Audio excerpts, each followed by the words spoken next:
Shaolin Kung-Fu is 1,500 years old. It's an ancient art.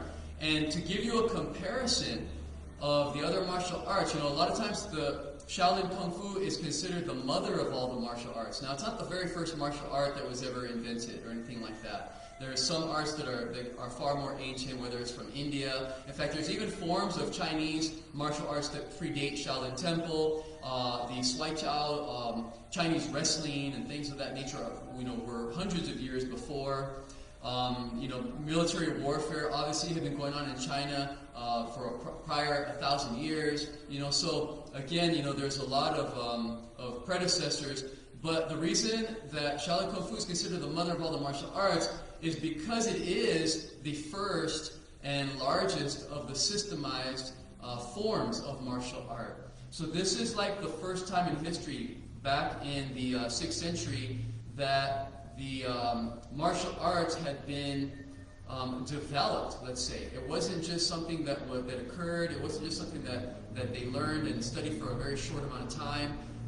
So it's things like Swai Chao, the Chinese wrestling, even though it predates it, it only lasted about 100 years of development.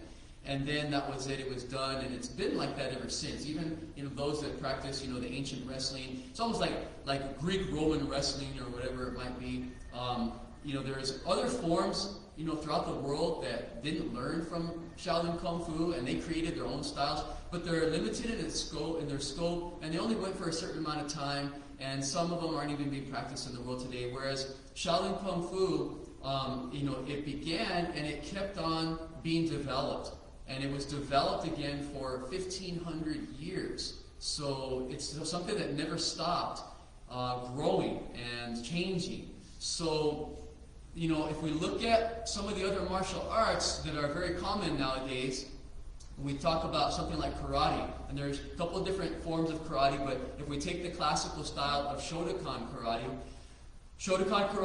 was invented by Gishin Funakoshi back in the 1920s, so like 1921. So if you even looking at something like Shotokan karate, we consider it a lot of times this ancient, martial art. It's not even 100 years old yet. Some have mentioned that they were taking Taekwondo or have taken Taekwondo, and Taekwondo was invented in the 1950s. General Cho invented that for warfare, and again, for the Korean War, and so that's where they use that. So again, that's a very, very young art. I have a student that just came from a Kempo karate school, and as she knows, Kempo karate was invented in the 1970s. So again, whether it's jiu-jitsu in the late 1890s, whether it was Aikido in the 1940s or so, so there's a lot of other martial arts, and they're all what we would consider in their infancy. Whereas again, Shaolin Kung Fu is over 1,500 years old. So, and the material that we're teaching you is that ancient, and then of course we don't just stay with the first 100 years of Shaolin. We move through the years and the levels of the things that they continue to develop and grow. And the nice thing about it too is that we also have all of this newer, let's say, Shaolin technology that has been developed in the 1,500 years, and it was put back into a lot of the old material. And so it's almost like the equivalent of taking a Model T Ford car or something like that, one of the first cars made, and then putting a supercharged engine into it or something like that. And so again, there's nothing wrong with the other martial arts. They're all great, and a lot of them, whether it's Taekwondo uses a lot of the kicks. They learned it from the Shaolin Kung Fu monks. Shotokan karate traces its lineage back to Fujian Temple through Okinawa. And so, you have everything, these martial arts, they all go back at some point to the Shaolin Temple. And so, that's where it began, and it kind of branched out from there. And so, we don't insult the other martial arts. They all come from Shaolin Kung Fu, so to insult them would to be insulting Shaolin Kung Fu. What we can say about a lot of the martial arts, though, is that they are limited in their scope in comparison to Shaolin Kung Fu. Shaolin Kung Fu, I'm not sure if I mentioned in the last class, but it is not considered a style. So if somebody asks you, what style of Kung Fu are you training in, it's kind of hard to use the term Shaolin. You're learning Shaolin style. You're not really learning Shaolin style. Shaolin style, so it's a Shaolin system is what it is. It's a system of martial arts through various styles. And there are 4 main categories of styles that you are going to be learning and that we teach. And the first one is empty hand. And there are many styles of empty hand. You will be learning some of the northern fist, which is where the Shotokan karate comes from. Okay, and also he has a lot of leg techniques and things. So it's where the Taekwondo comes from our legs and things like that. So Taekwondo is known for all of its kicking, and Shotokan is known for its hard linear strikes and punches. You're going to be learning empty hand styles like Chin Na, which means literally to seize and hold, to grab and hold on to. So where the arts of Judo and Jiu-Jitsu and Aikido come from, take various aspects of our Chin Na grappling aspects. So that's another style. You're going to be learning the Southern Fist, which again uses a lot of the open hand techniques and things. And so another style, again, Northern Fist, Southern Fist, Chin Na grappling. And then we move into the next category. Of course, there's way more empty hand styles than just that. Some you've never maybe heard of before, like Hua Mountain Fist. Maybe you've heard of Drunken Fist, right? If you've watched a movie that talks about, like with Jackie Chan or something like that, it talks about the drunken boxing where you pretend to be inebriated and drinking and throwing wine at people and hitting them with cups. So again, another one of our Shaolin Kung Fu styles. But empty hand. Then we move into the second category of styles, which is animal styles. And animal styles, again, maybe you've heard of some. For other people, they've never heard of stuff like this before, where we do tiger claw, or we do white crane style, or praying mantis, or we're doing the monkey style. So a lot of different animals: dragon, leopard, eagle claw. So many different types of animals that we mimic. And the animals in nature far superior than human beings. For fighting and purposes and self-defense aspects. As we know, we're the worst of the living creatures in regards to self-defense and fighting. Whether it's a cat, house cat can take you out, and a dog as well too. Our natural instinct, is to do this. And animals are so far more agile and evasive.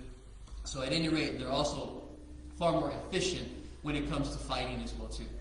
So the Shaolin monks and nuns, they mimic the animals, and so that's another category. The third category is the 18 classical weapons, and as you see behind me, these are not decorations. These are actual weapons that we use in Shaolin Kung Fu. There are hundreds and hundreds of different weapons in Shaolin Kung Fu, and each one of them would be considered a style. So whether it's the straight sword style, the broadsword style, we'll be teaching you the monk staff. So the staff style. We'll also be teaching you the 2 jointed sticks as well too. So we've got 2 different weapon styles that we will be introducing to you. There'll be other opportunities if you go back and watch that video again in that first class meeting. And it talks about other opportunities to see some material here at our full-time facility when we teach it. We've actually have a staff, nunchaku, and double nunchaku seminar coming up on August 29th. And you are all able to come participate either online or here in person at the center. The prices, again, for our seminars are very, very inexpensive. And as I mentioned in that first video, they're in-house only, which means that only if you're a member of our school or part of this class are you allowed to come in and participate in those seminars. So we can talk more about that at some point. So 18 classical weapons. And then the last category is internal breathing meditation and Qigong. And that is another area of the art. Some styles, or I should say, some other martial arts, they might have the empty hand. And again, some of them, like Jiu-Jitsu, it's all grappling, it's all chin-na. They have like one punch and one kick in classical Jiu-Jitsu, and then that's it. Whereas in Shotokan karate, it's mostly punches and some various kicks. But classical Shotokan, there's no sweeping and things like that, no grabbing. Taekwondo, again, uses a lot of different kicks, only a very few amount of punches, if any. In fact, the art of Aikido, there are no punches and kicks in Aikido. So if you even ask the instructor there at UNM, so we were talking at one point, and he was mentioning, he says, when people come up and they find out he's does the martial arts there on campus, and then they ask him a question, or they talk to him about maybe throwing a punch or a kick, whatever it was. And as he said, he says, and it's funny because he says, I have to tell them, I just pretend like nothing. But he goes, but I have to tell them that we don't punch and kick in Aikido. We don't have any punches or kicks in the art. And of course, I knew that, being a martial artist who in Shao-Lin Kung-Fu knows where all of these other arts come from, which part of ourselves. And I also know their limitations as well too. So the art of Aikido, there is no punching and there is no kicking. So what is left? The grabbing, and I don't know if that's again something that would be the ideal situation, especially in this time period, right? When you're, maybe don't want to be within 6 feet of a person or something like that. Definitely don't want to be maybe touching them and in contact with them or whatever it is. And that's the same though whether we've got COVID or not. If some homeless guy, who's ratty and dirty or whatever it is, gets aggressive and is trying to to attack you or something like that. I don't know if the grappling arts are really the style that I would choose at that point. I think I'd rather keep my distance and strike and kick with my hand or foot. The last thing I want to be doing is rolling on the ground, trying to submit, whether it's some homeless person, whether it's, some junkie who might have needles in his pockets and things like that. So sometimes, again, the situation does call for grappling. Other times, you want to be able to have another, way to deal with the situation, as every situation is different. And that's kind of, the main aspect of Shao-Lin Kung-Fu is the fact that it does have such variety and is, for every situation, you can adapt. We call it nowadays, the Shaolin monks, of course, invented this 1,400 years ago. Nowadays, we call it MMA, mixed martial arts, where you learn a variety of things, punching, kicking, grappling. And again, each style, and the reason that we have this MMA nowadays, that people have come up with this concept of MMA, is because they are realizing that being limited to one aspect of fighting, again, sometimes can be a detriment. And so, so that you want to be able to expand for all situations. But if we go again back to the fact that we have these empty hand styles from various arts, the animal styles are unique to Shaolin Kung Fu.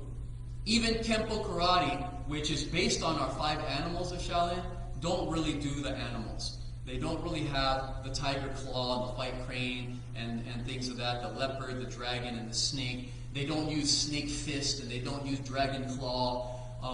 So what they embody is maybe the spirit of the animals, but they don't actually use very much, if at all, the actual tiger claw movements and things like that. So again, even Kempo, is not quite animal styles. And then some martial arts don't have classical weapons. They don't teach, like Jiu-Jitsu, doesn't teach any type of fighting with a weapon. These classical, like Judo, the art of throwing, there's no weapon at all. And that's why a lot of times you'll see some of these other martial arts, and they'll also, in addition to, like with Aikido, learning, their empty hand, they will learn the art of Kendo, right, which is the art of the sword in Japan. And again, the katana, cutting and slicing and things like that. But that's only one weapon, and we can talk in the future about why that is. That the Japanese, didn't have as many weapons as Shaolin Kung Fu. We definitely don't see the variety that we do in Shaolin Kung Fu. But as we know, just like with the MMA, the mixed martial arts, the various styles. In fact, you know what that training is called in outside of martial arts? It's called cross training. That's where you're, again, mixing up your exercise routine throughout the week. Well, remember I was telling you that not only are we, and again, watch that video that I shared with you guys on there that talks about like the duality. But there are two things happening when we're doing our Shao Lin Kung-Fu. And one of them is, like we say, MMA, mixed martial arts. We're mixing up our martial arts, doing tiger and crane and mantis and empty hand, northern fist, southern fist, chin-up grappling, staff spinning, whatever it is. We are doing the mixed martial art. We're the original mixed martial art. And we're doing it for the martial purposes, like mixed martial arts are doing that now. And then we're also doing it for cross-training. Because physically, our bodies need variety. Okay, our mind needs variety, and that's the one sad thing that I see a lot of times. In fact, I get that all the time. People coming in, they'll bring in whether it's their teenage son or it's a young adult or whoever it is. Because we don't have a children's program, guys. We teach only adults. We do have some youngsters in the art, but we don't teach kids classes and things like that. So this is a very sophisticated martial art, as you guys will all find. But we get people that come in all the time, and one of the things that we hear often, they were taking karate, they were taking taekwondo, they were taking whatever it was, and they've been doing it for quite a few years. You know, not just a few months, but they've been doing it for anywhere from 2 to 6, sometimes even, I've had people 12 years. But they were bored, and they wanted something new. They had already learned all the material and hadn't been learning anything new. Or it wasn't challenging enough. I've never had that complaint in Shao Lin Kung Fu, guys. Okay, it's always the opposite. This is so complicated. This is so hard, right? And that's good. We want it that way, right? We want the mind to be constantly growing and strengthening. And the only way you can do that is to be challenging it. In fact, one of the keys to longevity, as they say, I've seen articles and all that, is to be constantly learning new things. They recommend go back to school. I say, don't waste your money. Don't take out a loan to go back to college or anything like that and get a second degree. Join Shao Lin Kung Fu. Our memberships are $600 a year, guys. $600 a year for all the Shao Lin training that you could possibly imagine. And so that is inexpensive, and that's something, again, that's going to grow your mind, because we are not only using our minds. Because if you go to the university and you learn some new things, you'll be sitting at a desk reading a book. Your body will be atrophying, right, every single time that you sit down at a desk and do nothing. Whereas in Shao Lin Kung Fu, when we're teaching you guys to do certain movements, your body, again, is exercising. You won't even remember or realize you're exercising half the time because your mind will be so engaged. So, again, it's another concept, as maybe everybody's heard of martial arts having like mind, body, and spirit connections and all that stuff. Well, you can only have a mind connection if the mind is stimulated and not just bored, sitting there throwing the same punch or doing the same block every direction or whatever it is. So, at any rate, not to go off on a tangent too much, but those 4 areas of Shao Lin Kung Fu, I'm going to get to that 4th one in a moment. Again, some martial arts don't have the weapons, or they only have a couple of weapons, a staff and a nunchaku or something like that, a short stick, an eskrima. But for us, we keep moving on to, again, all these new different weapons. 9-ring broadsword, quan dao, quen, cane, monk spade, snake tongue spear. There's so many different ones in the art that you can barely keep up with them. But the 4th area of the Shao Lin Kung Fu system, okay, the 4th category is the internal fighting arts, the internal arts, the breathing and meditation and the Qigong. Again, a lot of places do not have anything remotely close to that. They're starting to realize now, though, that it is a missing aspect, and they're trying to incorporate that in. I've seen karate studios, and now they teach yoga with it, because they realize we need breathing meditation. Again, I've seen Aikido try to add in, breathing and meditation. And that's all great that they are seeing that and doing that, but the Shaolin monks have been doing that now for over 1,000 years. And so, like I said, because we are 1,500 years old, they already went through the first 100 years of maybe not having stuff like that. In fact, I would say that even in the first 100 years, the Shaolin monks did have breathing meditation, because that is one of the aspects and oldest aspects of Shaolin Kung Fu. So while they learned this pugilism, they learned the meditation as well. So it's actually been from the very beginning. And if you, at some point, when everybody needs to pay their class fee at some point, And we will be giving everybody a few weeks for that. You can pay online if you want to, but you can also pay in person when we finally get back together here and meet in late, I think it's going to be early September as our plan. I'll let you guys know the date of that, which class we'll be meeting on Johnson Field. We'll pass out the training manuals, we'll pass out the 2-jointed sticks, and then you will start reading the history and background. Very brief, obviously, history of China, starting with the founder Da Mo and how he came to the Shao Lin Temple 1,500 years ago and brought this new aspect of Buddhism to China. And the meditation and Qigong that he was initially trying to teach these monks for enlightenment, he found that it was very difficult to do so because the monks were so out of shape. They could not stand for long periods of time before their backs were hurting. I have family members that are the same way. They can't be standing upright too long. Their back starts to hurt. They're out of shape. They're not conditioned. If they sit for a long time, same thing. So he's trying to teach these meditative aspects. He's trying to give them this information. And monks are falling asleep because they have no concentration. They're, again, never did any physical activity. So he taught them exercise. 49 yoga-like postures, because our founder came from India 1,500 years ago. Bodhidharma, also known as Bodhidharma.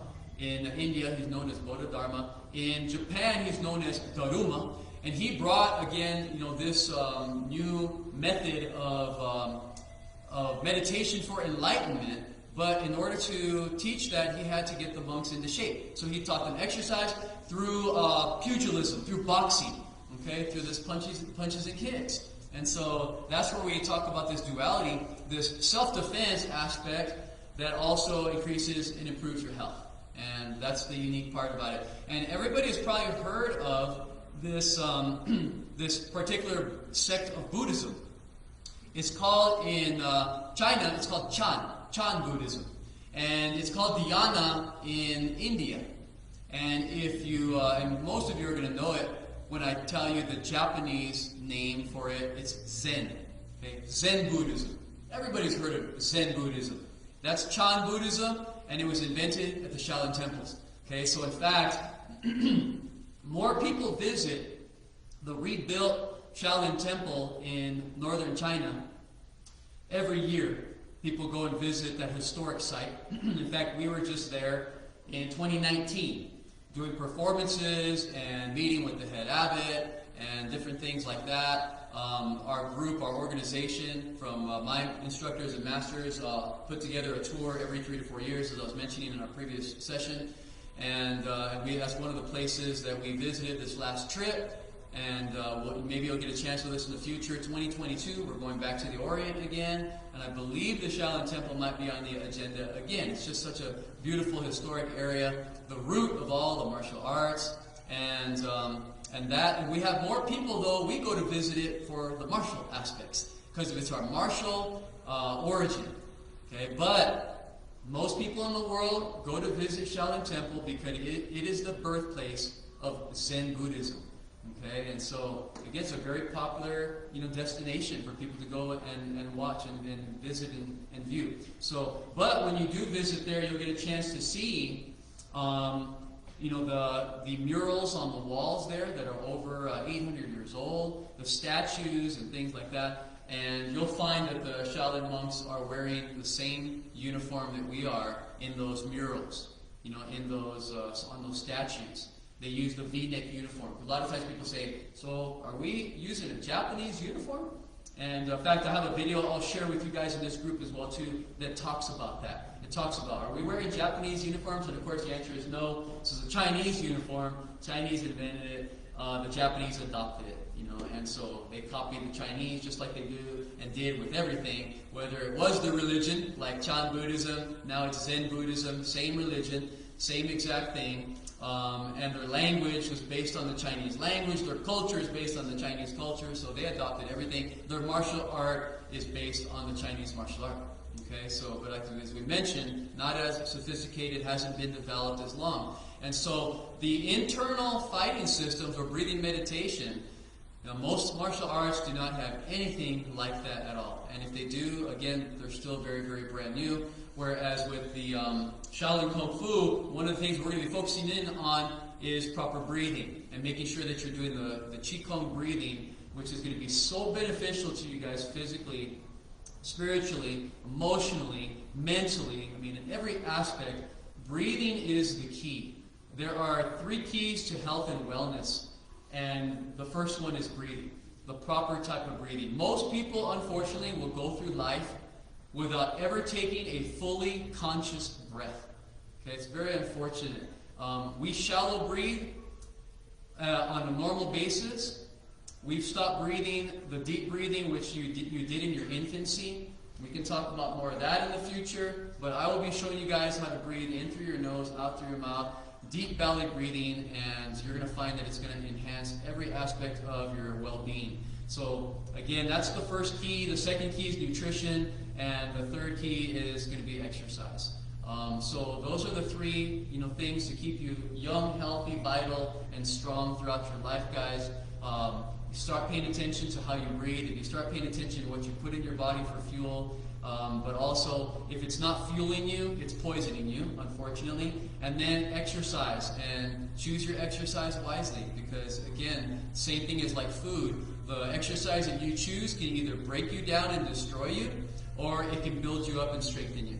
Okay, and so I'm glad that all of you are in this class, because these exercises that I'm going to be teaching you, this martial art that I'm going to be teaching you, whether you choose to continue on or not is perfectly fine. It's up to you guys. But I do hope that you retain the information in the class and that you practice it as much as you can, or once a day, or whatever it is. Anytime you feel like you need some exercise, you need some well-being, if you do what we do in this class, you will again find that there's huge benefits from doing that. You'll keep increasing your strength, your flexibility, and so many different areas. Your immune system will boost and strengthen. So, but at any rate, when we do the breathing meditation, again, there's that category. There are various styles of Qigong. There's various styles of energy work, energy flow. The most popular, again, being the Tai Chi, right? The slow-moving exercises. But again, Tai Chi, there are many styles of Tai Chi.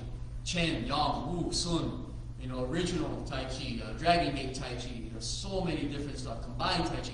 So many different styles, and each one focuses in and is done a little bit differently. The one that everybody knows here in the West and is familiar with is the Yang style Tai Chi. That's the one that's done very slow and methodical. But there are other internal fighting systems besides Tai Chi. You'll notice we have circles on the ground.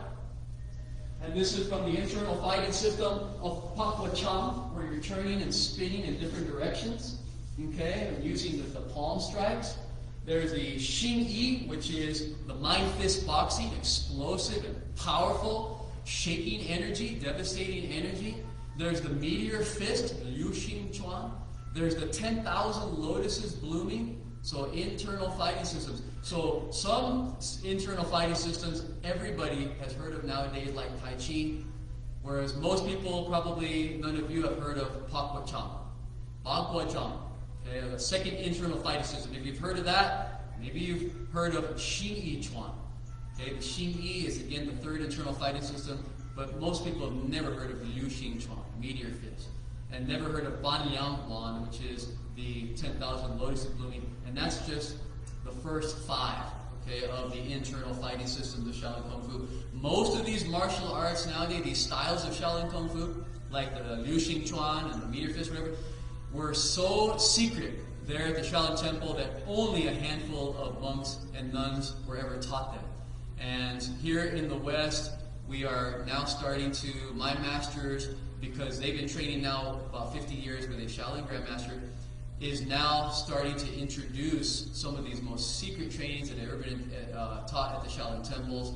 As if we don't teach them, we don't all live at a Shaolin temple anymore. We don't have Shaolin temples anymore. Nowhere in the world is there a Shaolin temple that is teaching the traditional Shaolin Kung Fu, original martial arts like we are here in the West. And we are trying to get this information out so that it survives to the next generation. And so, as a lot of these masters in the ancient Orient have started to find that unless they reveal their highest levels and things of these martial arts, these styles, that it will die with them, and so there have been many instances in this modern day of Chinese practitioners who kept a lot of this information from their students, and the information died with them. And so again, with the Shao-Lin Kung-Fu, we have this very unique lineage of the Shaolin monks and nuns who were very fanatic about the martial arts. That's all they did. And we have, three main lineages as far as when people trace back their martial lineage. You've got the family lineage, okay, where in other words there was a family, and that was a style that they taught. They taught it to family members, and unfortunately, with the family styles, they only taught family members. They didn't teach outsiders. You had to be of their own lineage and of their own blood in order to learn that particular style. And it wasn't until later on that some of these family members decided to teach other people. But for most of them, it died with their family if their family didn't continue on. And there's not a single family in China right now that's still continuing the family tradition. In fact, even the famous Chen village of the Chen style Tai Chi, the Chen Grandmaster, Chen Jiao Wang, he actually is in Australia right now. He defected to Australia, so he's teaching now to the public. As he has no family members to teach anymore. He is broken with tradition, as he realizes that his martial art will die if it's not taught to foreigners and to Westerners and things like that. So, but again, a lot of these masters have either fled China or they stopped teaching their martial arts through the Cultural Revolution, where they were not allowed to teach for about 60 years. And so that killed off a lot of the family lineages. Again, we have family lineage, which the thing about family lineage as well too is that usually if they're only teaching their own family, then they're not teaching it as a profession. They're teaching it as just a hobby. They're teaching it as just part of their heritage. And that means that they have to do something else for income. And that means they have to split their time as a martial artist and as whatever else that they are doing in order to survive and to live on, whether it's agricultural, whether it's trading, whether it's whatever service they want to provide. So at any rate, that's the problem with a family keeping it only in the family. They're not able to devote as much time to the martial arts as they would. Now, if we move to the next lineage category, it's the military. So soldiers and people who were fighters in that regard. Again, they taught other soldiers and they taught other people. They were either a general, a lieutenant, maybe again a foot soldier, whatever it was. But we see people like General Guang Kong, General Yue Fei, General Lo, General Yang. So there's so many different lineages where it goes through the military, and that's kind of a step up from the family lineages in one way. Not that, and this is just generalization, there are some family members who were very famous and very skilled for their martial arts.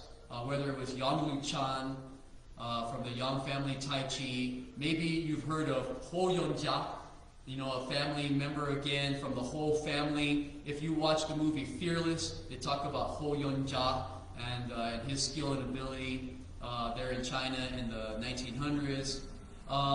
Again, there's people like Feng Sayuk. If you've never, watched the Legend of Feng Sayuk, if you've never seen, some of the movies like Once Upon a Time in China with Jet Li, where he plays the famous Wang Fei Hong. So there's so many, of these famous family members who were considered these great top martial artists, but the generals and some of these other guys, they made it their profession instead. And so that's, again, it's kind of like with myself, as a martial artist, this is my profession. I do it full time. Of course, I've got a family as well too, though, right? I've got 3 kids. I have 3 older kids, 2 from a previous marriage, but 3 with my current beloved Master Leslie Phillips. We have 3 young children together, ages 6, 8, and 11. And so when we do other things as well too. So this is our profession. And we are career martial artists, and a lot of these other military people, they were the same way as well too. But again, when the military comes off base, we're right near the military base. When they come off base, they go home to their families too. They go home and do their different things. I remember having a friend who lived in Hawaii, and he went into the military. Went into Hawaii there, and every time we talked, he never discussed the military. I never heard about his training. I never heard him talk about basic training. I never heard him talk about obstacle courses. Never talked about his self-defense training. Never talked about his gun training. All he wanted to talk about were the bars and the beaches and the women and all this other stuff in Hawaii. Right? That's all his focus. He couldn't wait to get out of training that day so he could go enjoy Hawaii.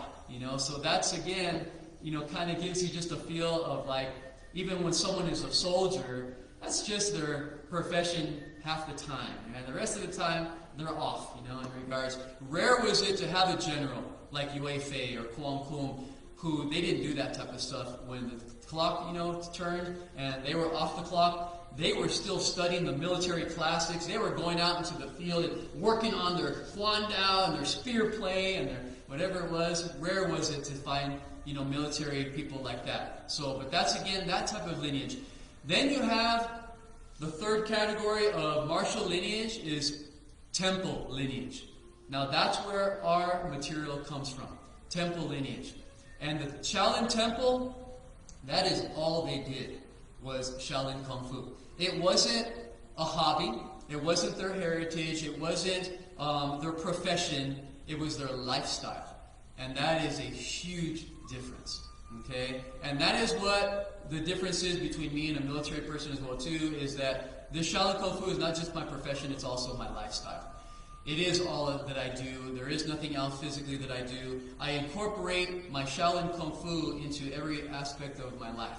It may not be everything that I do in my life like the Shaolin monks, who didn't have kids, they didn't have wives and husbands and things like that. They lived at the Shaolin Temple 24/7, right, and never took a day off.